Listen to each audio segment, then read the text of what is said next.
నెల్లూరు జిల్లా గ్రంథాలయ సంస్థ చైర్మన్ గా మేకపాటి శాంతికుమారిని ప్రభుత్వం నియమించింది. ఈ నేపథ్యంలో ఆమె మర్రిపాడులోని తన స్వగృహానికి విచ్చేశారు. ఈ సందర్భంగా మహిళలు, యువత భారీ గజమాలలతో శాంతికుమారికి ఘన స్వాగతం పలికి శుభాకాంక్షలు తెలిపారు. తనకి బాధ్యత అప్పగించిన సీఎం చంద్రబాబు, మంత్రి నారా లోకేష్ కు కృతజ్ఞతలు తెలిపారు.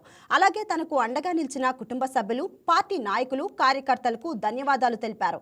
జిల్లా గ్రంథాలయాల అభివృద్ధికి కృషి చేస్తానని, ముఖ్యంగా ఉదయగిరి, ఆత్మకూరు నియోజకవర్గాల అభివృద్ధికి ప్రజా ప్రతినిధులతో కలిసి పనిచేస్తానన్నారు.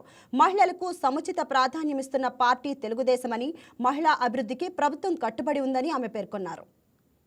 తెలుగుదేశం ప్రభుత్వము అంటే ఏంటి అనేది నాకు పదవి ఇవ్వటంలోనే అర్థమైపోయింది. ఎందుకంటే అసలు తెలుగుదేశం ప్రభుత్వం అంటేనే ఒక విలువైన పార్టీ అనేది నా అభిప్రాయము.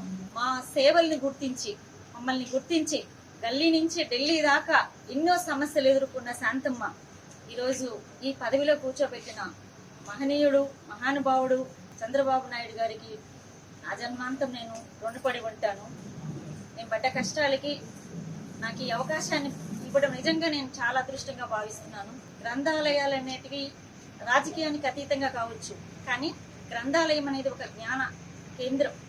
ప్రజల అవసరాలకి, ప్రజలకి అందుబాటులో ఉండేటువంటి జ్ఞాన కేంద్రంగా తీర్చిదిద్దడంలో నా వంతు కృషి నేను చేస్తానని నేను తెలియజేసుకుంటున్నాను. తెలుగుదేశం పార్టీ అంటే విద్యకు విలువనిచ్చే ఒక ఉద్యమంగా నేను భావిస్తున్నాను.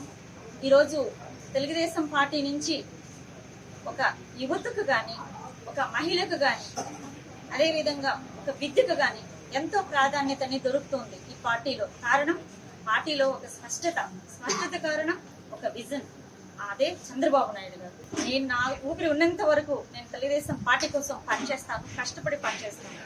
అదేవిధంగా నాకు అప్పచెప్పినటువంటి ఈ గ్రంథాలయాన్ని తీర్చిదిద్దుతానని నేను మాట ఇస్తున్నాను. నా మీద పెట్టినటువంటి విశ్వాసాన్ని. హాయ్ వ్యూయర్స్, ఈ వీడియో మీకు నచ్చినట్లయితే లైక్ కొట్టి షేర్ చేసి వైకే టీవీని సబ్స్క్రైబ్ చేసుకోండి.